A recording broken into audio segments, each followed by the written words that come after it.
नागर कर्नूल के वेलडंडा मंडल मरकज में बीसी वेलफेयर हॉस्टल के तलबा ने श्री सलम मेन रोड पर धरना मुनज़्ज़म करते हुए हॉस्टल वार्डन को बरतरफ करने और उनके मसाइल हल करने का मुतालबा किया है। तेलंगाना में कांग्रेस के बरसर इक़्तिदार आने के बाद से एहतजाज का सिलसिला जारी है। कई मुकामात पर कभी तलबा तो कभी मुलाजमीन तो कभी किसान एहतजाज दर्ज करवा रहे हैं। गुरुकुल हॉस्टल्स का भी बुरा हाल है। नागर कर्नूल जिले के वेलडंडा मंडल मरकज में बीसी वेलफेयर हॉस्टल के तलबा मंगल को सड़कों पर उतर आए। उनका कहना था कि हॉस्टल में बुनियादी सहूलियात का फुकदान है और मुनासिब खाना फराहम न करने की वजह से उन्हें मुश्किलात का सामना करना पड़ रहा है। तलबा ने श्री सलम मेन रोड पर धरना मुनज़्ज़म किया और मुतालबा किया कि उनके मसाइल को फौरी तौर पर हल किया जाए। तलबा ने नारेबाजी भी की और कलेक्टर को हॉस्टल का दौरा करने, हॉस्टल वार्डन को बरतरफ करने की मांग भी की। तलबा के एहतजाज की वजह से सड़क पर जबरदस्त ट्रैफिक जैम देखा गया। पुलिस ने मौके पर पहुंचकर तलबा के एहतजाज को खत्म करवाया।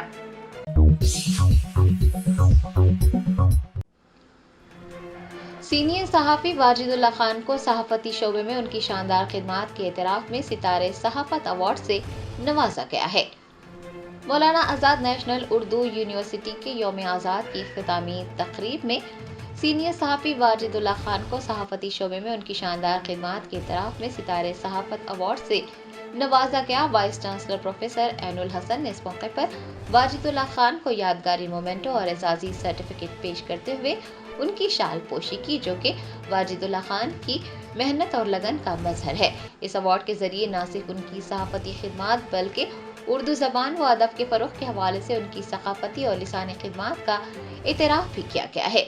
वाज़ेह है कि ये अवार्ड उन शख्सियात को दिया जाता है जो उर्दू सहाफ़त को नई बुलंदियों तक पहुँचाने में नुमाया किरदार अदा करते हैं और उर्दू अदब के फ़रोग़ के लिए अमली इक़दामात उठाते हैं।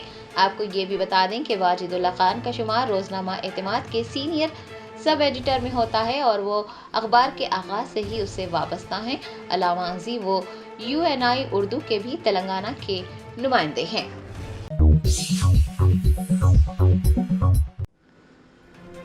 मेदक जिले में RTC बस में सीट के लिए खवातीन के दरमियान झगड़ा हुआ। खवातीन ने एक दूसरे पर हमला भी किया। ज़राए ने बताया है कि मेदक जिले में RTC बस में सीट पर बैठने के लिए खवातीन के दरमियान झगड़ा हुआ। 37 साला नितिशा जो कामारेड्डी से मोपरम गांव जा रही थी पर 3 दीगर खवातीन ने हमला कर दिया। कंडक्टर और साथी मुसाफिरीन ने खवातीन की लड़ाई को रोकने की कोशिश भी की लेकिन नाकाम रहे, जबकि नितिशा का इल्ज़ाम है कि इस झगड़े के दौरान उसके सोने के जेवरात चोरी कर लिए गए हैं। झगड़ा बढ़ता देख RTC कंडक्टर ने 100 डायल कर पुलिस को मतला किया। पुलिस ने मौके पर पहुंचकर इस सिलसिले में तफ्तीश शुरू की है।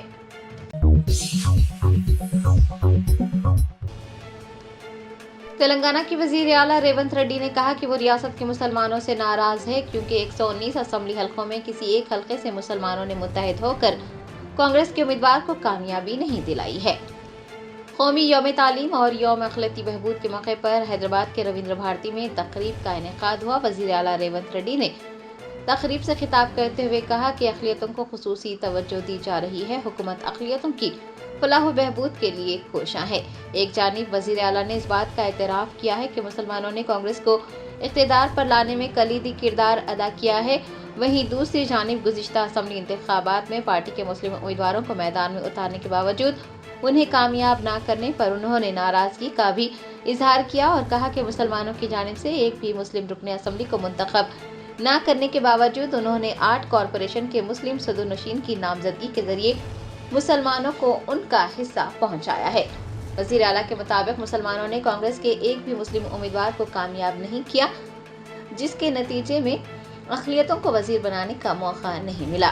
यहाँ इस बात का जिक्र बेजाना होगा कि गुज़श्ता असेंबली इंतख़ाबात के दौरान कांग्रेस पार्टी के ऐलानात और वादों का अगर जायज़ा लिया जाए, उन पर गौर किया जाए तो पार्टी को बरसर इक़्तिदार लाने की अपीलें की गई थी, अक़लियतों के साथ इंसाफ करने का वादा किया गया था, यकीन दहानियाँ करवाई गई थी, लेकिन इस बात का क़तई जिक्र नहीं किया गया था कि अगर मुसलमान उम्मीदवारों को वोट दिए जाएंगे तभी अक़लियतों की फलाह व बहबूद के इक़दामात को यकीनी बनाया जाएगा और इंतखाबी वादों को पूरा किया जाएगा। वज़ीर आला ने यह भी कहा कि अक़लियतों ने मजमूई तौर पर कांग्रेस को बरसर इख्तिदार लाने में कलीदी किरदार अदा किया है। बदले में हुकूमत ने 8 कॉरपोरेशन के मुस्लिम सुदूरनशीन को नामजद किया है। सवाल ये है कि क्या महज सुदूरनशीन को नामजद कर देना काफ़ी है? आपको याद दिला दें कि अक़लियती बहबूद के लिए 4000 करोड़ रुपये फंड मख्तस करने का ऐलान किया गया है, लेकिन 10 महीने इख्तिदार में रहने के बावजूद अक़लियती नौजवानों को सब्सिडी पर खर्च की फराहमी व दीगर स्कीमात का आगाज़ नहीं किया गया है। और जिन सुदूरनशीन का वज़ीर आला ने जिक्र किया है वो भी हुकूमत की तारीफ़ें करते नहीं थकते। ओहदों पर फायज होने के बाद से अब तक अक़लियतों की फलाह व बहबूद के लिए मौसर इक़दामात करने, हत्ता के स्कीमात का आगाज़ करने और हुकूमत से फ़ंड हासिल करने में भी वो नाकाम रहे हैं। औक़ाफ़ी जायदादों का तहफ़्फ़ुज़, आइमा व मौज़नीन को एज़ाज़िया की इजराई, अक़लियती इदारों के मुलाज़िमीन को बरवक्त तनख्वाहों की अदायगी, उर्दू सहाफ़ियों को माली आनत, उर्दू अकेडमी के कंप्यूटर सेंटर्स में कंप्यूटर्स का फुक़दान, ख़वातीन को सिलाई मशीनों की फराहमी, अक़लियती नौजवानों को सब्सिडी पर क़र्ज़ और स्कॉलरशिप जैसे बेशुमार मसाइल हैं जिन्हें हल नहीं किया गया है।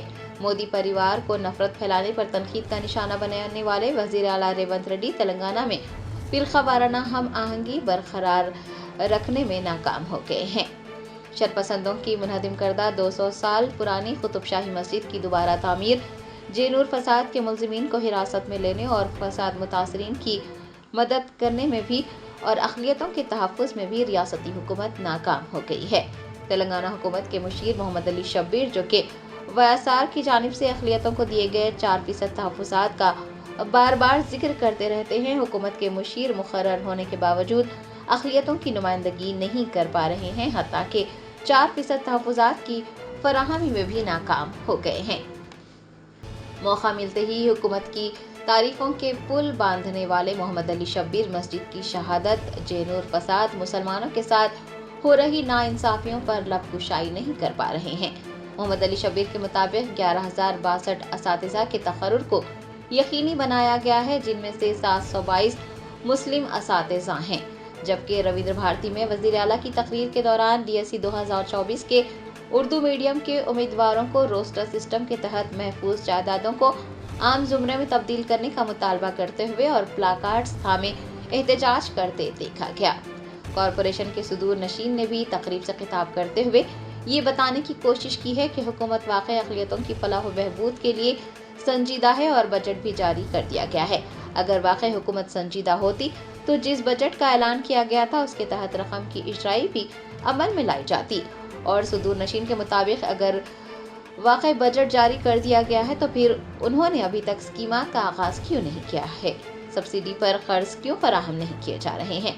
मुशीर अक़लियती बहबूद मोहम्मद अली शब्बीर और सुदूर नशीन मुसलमानों के साथ हो रही नाइंसाफ़ियों पर क्यों खामोश है? साबिक़ वज़ीर आला KCR की तरह चीफ मिनिस्टर रेवंत रेड्डी ने भी हिंदू और मुसलमानों को रियासत की 2 आंखें तो कह दिया है, लेकिन वो भी अक़लियतों के साथ नाइंसाफ़ी में KCR को पीछे छोड़ चुके हैं। अक़लियतों की नुमाइंदगी के लिए आमिर अली खान को MLC नामज़द करना, अक़लियतों के मसाइल हल करने के लिए अक़लियती अफसर का तक़र्रुर करना, अक़लियती नुमाइंदगी के लिए मोहम्मद अली शब्बीर को मुशीर बनाना या फिर अक़लियतों को कॉरपोरेशन के सुदूर नशीन बनाना काफ़ी नहीं होता। वज़ीर आला तेलंगाना और कांग्रेस की आला क़यादत को चाहिए कि वो इंतख़ाबात के दौरान अक़लियतों, ख़ास तौर पर मुसलमानों से किए गए वादों को पूरा करते हुए अक़लियतों के साथ इंसाफ को यकीनी बनाएं, क्योंकि जो अक़लियती तबका मुत्तहिद होकर कांग्रेस को बरसर इक़्तिदार ला सकता है, वो अपने साथ नाइंसाफ़ी होने पर इक़्तिदार से बेदखल करने की ताकत भी रखता है। प्रोग्राम की बर्खास्तगी का ऐलान किया जाता है। अब आप लोग तशरीफ ले जा सकते हैं। इनके लगभग के साथ बाहर निकलिए।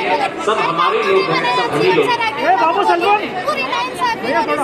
जितने पोस्ट पर सरकारी पूरे पोस्ट फर्स्ट ट्राई कर रही है, फर्स्ट ट्राई कर रही है, हमको जॉब नहीं मिल रही है। क्या इसलिए हुई थी मेहनत की से? अब क्या होता? सीएम साहब चले गए, अब क्या करते? सीएम साहब रह जाओ, बोलना था। हमारा 5 रैंक है, टॉप 5 में आने के बाद भी सीट नहीं है। फर्स्ट रैंक ऐसे वालों को भी नहीं दिए सीट, फर्स्ट रैंक ऐसे वालों को ओपन कैटेगरी में दे के मेरिट के लिहाज से 2024 के स्टूडेंट को भर्ती करो, सेकंड मेरिट लिस्ट जारी करो बोले सीएम सर को। सेकंड मेरिट लिस्ट कांग्रेस की हुकूमत नहीं हुआ है अभी भी। हमारे तो रेवंत रेड्डी से उम्मीद है, हम दूर दराज मुकामात से, अहमदाबाद से, निजामाबाद से, हर डिस्ट्रिक्ट से आए यहाँ पे। खाली 1 मिनट रेवंत अतैया को बात करने के लिए आए हम सेकंड मेरिट लिस्ट जारी करो बोल के बोलो, ये कांग्रेस हुकूमत ही कर सकती। केसीआर की हुकूमत में कभी भी हुआ, कांग्रेस से हमें बहुत उम्मीद है, कांग्रेस की हुकूमत है बोल के हम यहाँ तक आए सर बोलने के लिए हमारे पास। हम टॉप 5 रहेंगे। कांग्रेस से पहले भी कांग्रेस हुकूमत ने ये काम करी थी, अभी भी उनसे सीधे हमसे। इससे पहले कांग्रेस हुकूमत ही जो है ना second merit list roster vote करे थे, इसलिए अभी भी हमको कांग्रेस हुकूमत से उम्मीद है कि वो करेंगे हमारे लिए। हम अपने माइनॉरिटीज के लिए वो हमको हमारा हक देंगे। हम फर्स्ट रैंक रख के भी हम लोग पीछे हैं, हम लोगों को जॉब नहीं मिल रही। DSC 2024 से एस्पिरेंट से सेकंड मेरिट लिस्ट जारी करो बोलना हमारी ये डिमांड है।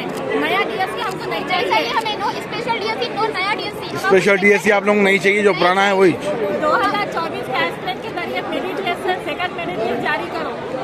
टॉप 5 में रैंक है, टॉप 3 है, टॉप 1 है, टॉप 5 है, फिर भी बैकलॉग में चले गए, फिर उसको जनरल कैटेगरी में कन्वर्ट करके हम लोगों को इस्तीफा दीजिए सर। CM रेवंत रेड्डी गारू సెకండ్ లిస్ట్ DSC 2024 भैया थोड़ा साइड दियो సెకండ్ లిస్ట్ జారీ చేయండి సార్। మాకు మేము ఎగ్జామ్ రాసాము, 666 ప్లస్ పోస్ట్ అలానే ఉండిపోయినా సార్। మీ సెకండ్ లిస్ట్ ద్వారా ఈ పోస్ట్ ఫిల్అప్ చేయాలని మేము కోరుకుంటున్నాం సార్। ఉర్దూ మీడియం స్కూల్ చాలా పల్లెటూరులో క్లోజ్ అవుతున్నాయి సార్ టీచర్స్ లేనందువల్ల, అందుకే ఈ పోస్ట్ అన్ని ఫిల్అప్ చేసి మా కాపాడాలని కోరుకుంటున్నాం సార్। भैया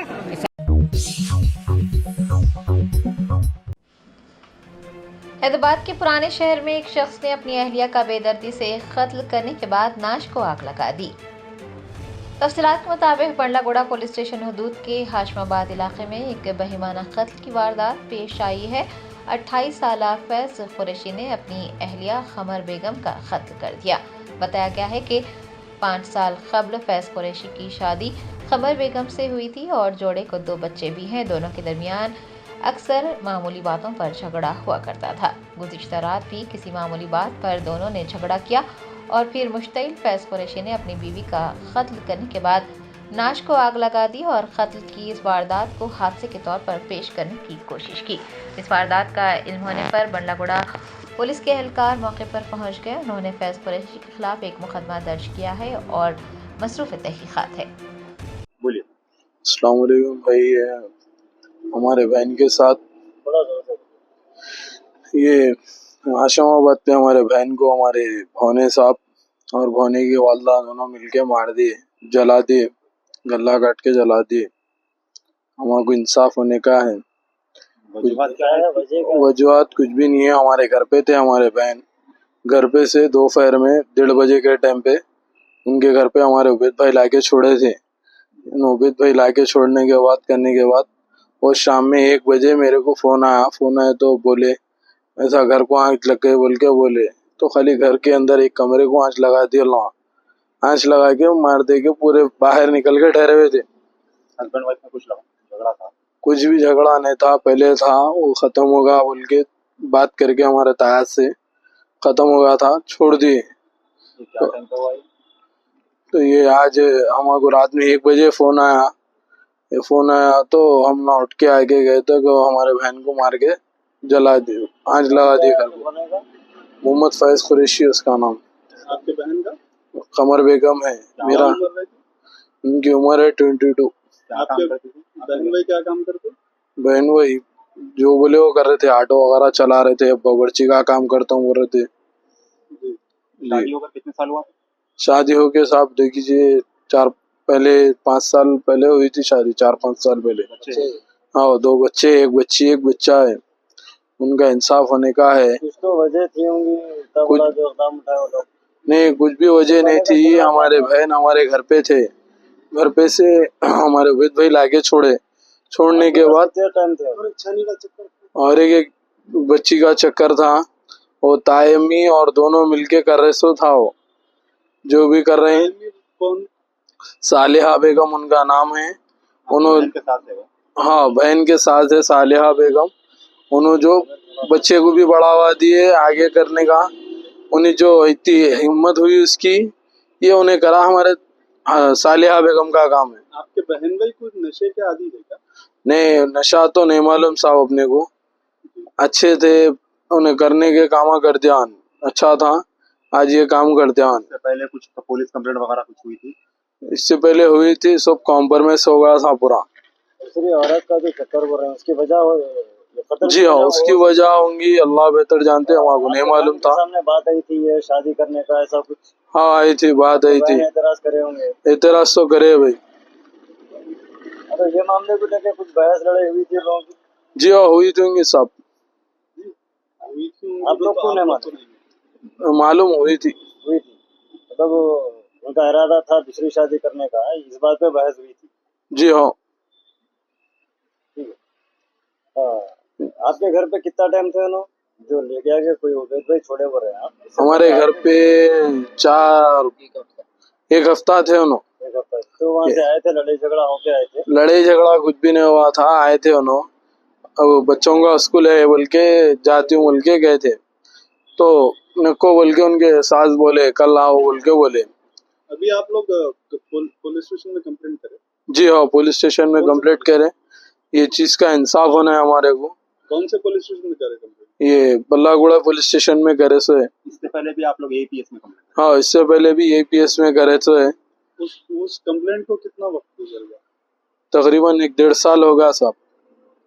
उससे पहले भी मार के भाग गया था इन्हें, मार के भाग गया कर गया तो सर फोड़ दिया पूरा, सर फोड़ के कर लिए थे, कॉम्प्रोमाइज हुआ, बात कर लिए होगा बोल के खामोश बैठे, आज ये अंजाम कर दिया। अभी सिर्फ जले या और तो मार के चला दिए से, गला काट दे के गद्दे को आंच लगा दी, जल गए बोल के बोलने क्या से। कौन कौन थे घर पे बोले उनके?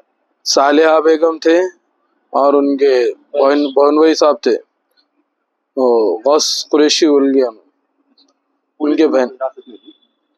जी नहीं लिए, नहीं लिए, फैज कुरैशी को कस्टडी में ले लिए सर। सालिहा बेगम, फैज कुरैशी, सालिहा बेगम।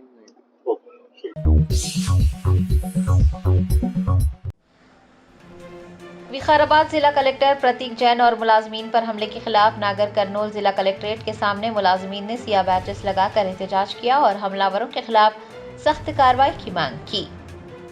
विकाराबाद जिला कलेक्टर प्रतीक जैन और महकमा रेवेन्यू के मुलाजमीन पर लागाचरला गांव में हमला करने का वाकया पेश आया है। हमले की मसम्मत करते हुए नागर कर्नूल जिला कलेक्ट्रेट के सामने मुलाजमीन ने सिया बैचेस लगाकर एहतजाज किया और हमलावरों के खिलाफ सख्त कार्रवाई की मांग की। दूसरी जानिब विकाराबाद जिला कलेक्ट्रेट के रूबरू भी मुलाजमीन ने एहतजाज करते हुए कलेक्टर और ओहदेदारों पर हमला करने वालों की फौरन गिरफ्तारी और उनके खिलाफ सख्त कार्रवाई करने की मांग की है।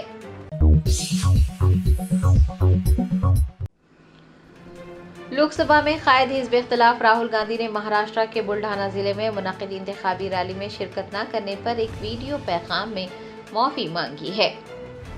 लोकसभा में कायद हिज़्ब इख्तिलाफ राहुल गांधी ने अपने हेलीकॉप्टर में तकनीकी खराबी की वजह से महाराष्ट्र के बुल्ढाना जिले के चकली में मुनक़िद इंतखाबी रैली मंसूख कर दी। वो महाराष्ट्र में 2 रैलियों से खिताब करने वाले थे। पहली रैली गोंडिया में थी और दूसरी रैली चिकली में थी। राहुल गांधी ने एक वीडियो पैगाम जारी करते हुए कहा कि वो सभी से माफ़ी मांगते हैं क्योंकि उन्हें चिकली में एक इंतखाबी जलसे से खिताब करना था। वो किसानों से भी मुलाकात करना चाहते थे लेकिन तैयारे में तकनीकी खराबी की वजह से वो वहां पर नहीं पहुंच सके। कांग्रेस लीडर का कहना था कि महाराष्ट्र में सोयाबीन और कपास के किसानों को बड़ी मुश्किलात का सामना करना पड़ रहा है क्योंकि बीजेपी हुकूमत ने दोनों फसलों के काश्तकारों को सही कीमत नहीं दी है। राहुल गांधी ने यकीन दिलाया है कि जैसे ही इंडिया इत्तेहाद इख्तिदार में आएगा किसानों के मसाइल का हल निकाला जाएगा।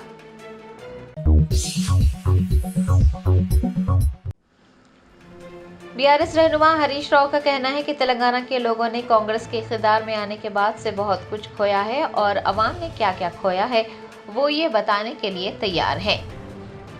तेलंगाना भवन में मीडिया के नुमाइंदों से बात करते हुए साबिक वजीर हरीश राव ने रेवंत रेड्डी को आड़े हाथों लेते हुए कहा कि रेवंत रेड्डी के चीफ मिनिस्टर का ओहदा संभालने के बाद गुरुकुल के 36 तलबा की मौत हो गई है और रेवंत रेड्डी ये कह रहे हैं कि अवाम ने कुछ नहीं खोया बल्कि बहुत कुछ हासिल किया है।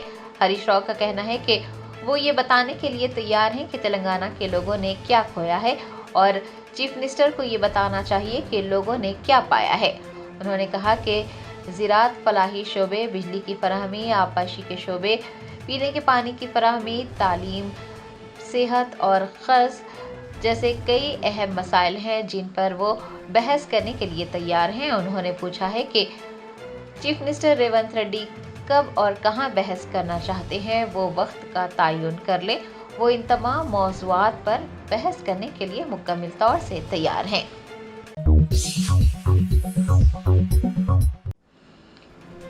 बीआरएस के कारगुजार सदर केटीआर ने कहा कि तेलंगाना में बकरों का सबसे बड़ा खरीदार कांग्रेस पार्टी है। एआईसीसी सरबराह मल्लिकार्जुन खड़गे के इस बयान पर के मोदी एमएलएस को बकरियों की तरह खरीद रहे हैं। बीआरएस के कारगुजार सदर केटीआर ने अपना शदीद रद्द-ए-अमल जाहिर करते हुए कहा कि तेलंगाना में बकरों का सबसे बड़ा खरीदार कांग्रेस पार्टी है। उन्होंने मोदी की जानिब से तेलंगाना कांग्रेस के लिए एटीएम बन जाने के तबसरे का हवाला देते हुए कहा कि वो भी इस बात से इत्तेफाक करते हैं। उन्होंने वज़ीर आज़म नरेंद्र मोदी से पूछा है कि मरकजी हुकूमत ने अमृत घोटाले पर कार्रवाई क्यों नहीं की। जो आप एलिगेशन लगा रहे हैं, बट मल्लिकार्जुन खड़गे is saying that we allege that MLAs are being bought by opposition parties. Well, I saw the statement. He said purchasing MLAs like goats. मैं तो कहता हूं सबसे बड़ा गोट परचेजर अगर कोई है तेलंगाना में वो तो कांग्रेस है। आई वेलकम खड़गे जी टू कम टू द गोट मंडी इन तेलंगाना। आइए आप वहां की गोट मंडी में देखिए। आज हमारे 10 बीआरएस एमएलएस को आपकी पार्टी ले जाती है, आपके चीफ मिनिस्टर उनके घर घर जाके उनको एक स्कार्फ पहनाते हैं कांग्रेस की। मैं इसलिए गोट मंडी में जो 10 एमएलए हैं उनसे पूछना चाहता हूं, भाई आप लोग मीडिया के सामने आओ, बताओ आप कौन से पार्टी में हो, ये तो बताओ कम से कम, क्यों शर्माते हो। कोई एक एमएलए को कहता है कि मैं तो बीआरएस में ही हूं, क्योंकि उसको पद नहीं छोड़ना है, उसको डिस्क्वालीफाई नहीं होना है। तो मैं खड़गे जी से बस इतना ही कहूंगा, सबसे बड़ा गोट परचेजर हिंदुस्तान की तारीख में अगर कोई है, हिस्ट्री में कोई है, तो वो है कांग्रेस। आयाराम गयाराम कल्चर इस देश में लाने वाली पार्टी गोट मंडी। गोट माने एक डेफिनेशन भी है boss, greatest of all time. मैं एक गोट तो आपको जानते हो, दूसरा गोट है GOAT। तो goat of goat purchasers is Congress. Haryana में शुरू हुई जो कल्चर इंदिरा जी के टाइम पे, वहां से लेके आज तक सबसे बड़ी गोट परचेजर अगर कोई है मंडी में, कांग्रेस है। तो खड़गे जी एक बार अपना इंट्रोस्पेक्ट कर ले। ये तो वही बात होगी, एक बिल्ली 1000 चूहे खा के हज को निकली। हर किसी को खरीदने वाली पार्टी, हर किसी को गायब करने की कोशिश करने वाली पार्टी, आज फिर एक बार ऐसे।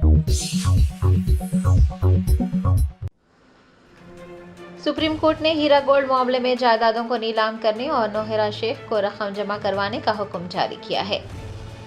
हीरा गोल्ड मामले में एक अहम पेशरफ्त हुई है। सुप्रीम कोर्ट ने इन्फोर्समेंट डायरेक्टरेट को हीरा गोल्ड की मैनेजिंग डायरेक्टर नोहेरा शेख की 2 अहम जायदादों को नीलाम करने का हुक्म दिया है। ये फैसले का मकसद सरमायाकारों को मुबैना तौर पर खोए गए फंड्स की बाजियाबी में मदद करना है। नोहेरा शेख और हीरा गोल्ड के खिलाफ मुकदमा धोखाधड़ी के दावों पर मबनी है, क्योंकि कंपनी ने मुबैना तौर पर सरमायाकारों को सोने की तिजारत में सरमायाकारी पर मुनाफा देने यानी 36% मुनाफा देने का वादा किया था, लेकिन मुनाफा कभी हासिल नहीं हुआ।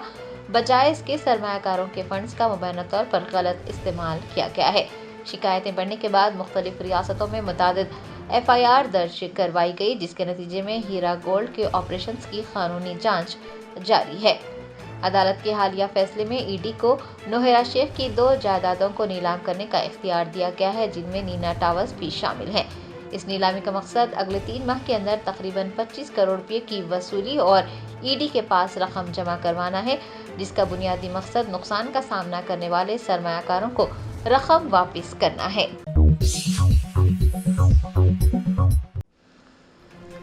सूर्यापेट के बीआरएस रुकने असेंबली जगदीश रेड्डी ने कांग्रेस हुकूमत पर कपास और धान की खरीदारी के मामले पर किसानों के साथ खेल खेलने का इल्जाम लगाया है।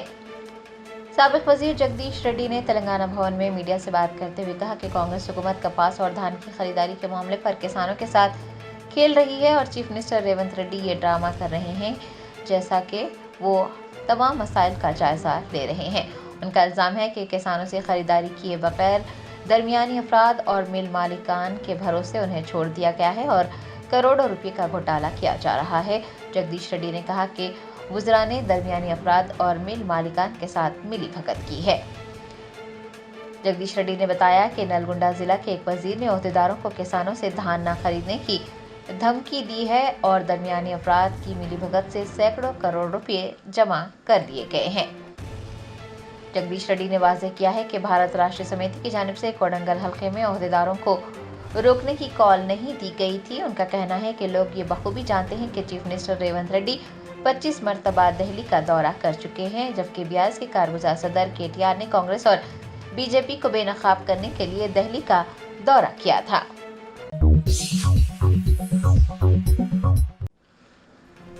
IPS ऑफिसर V सत्यनारायण ने बताया कि विकाराबाद जिला कलेक्टर प्रतीक जैन और काडा के स्पेशल ऑफिसर वेंकट रेड्डी पर हमला करने वालों को पुलिस ने गिरफ्तार किया है। कलेक्टर और काडा के स्पेशल अफसर पर कोडंगल हल्के के लागाचरला के देहातियों ने उस वक्त हमला किया था जब वो फार्मा विलेज के क़याम के सिलसिले में रेफरेंडम के लिए पहुंचे थे। हुकूमत ने इस वाक़े का संजीदगी से नोट लिया है और सरकारी ओहदेदारों पर हमला करने वालों के खिलाफ सख्त कार्रवाई करने के अहकाम जारी किए हैं। गुज़िश्ता रोज़ होने वाले हमले में मुलविस 15 अफराद के खिलाफ मुकदमा दर्ज करते हुए उन्हें गिरफ्तार कर लिया गया है और बरगी पुलिस स्टेशन मुंतकिल किया गया है। मल्टी जोन 2 के IG V सत्यनारायण ने बताया कि वो जिले विकाराबाद में पेश आने वाले इस वाक़े का जायजा ले रहे हैं, जबकि लागाचर में पुलिस की नाकाबंदी कर दी गई है। ओहदेदारों पर हमला करने और गाड़ियों को तबाह करने वालों के खिलाफ सख्ती से कार्रवाई की जाएगी।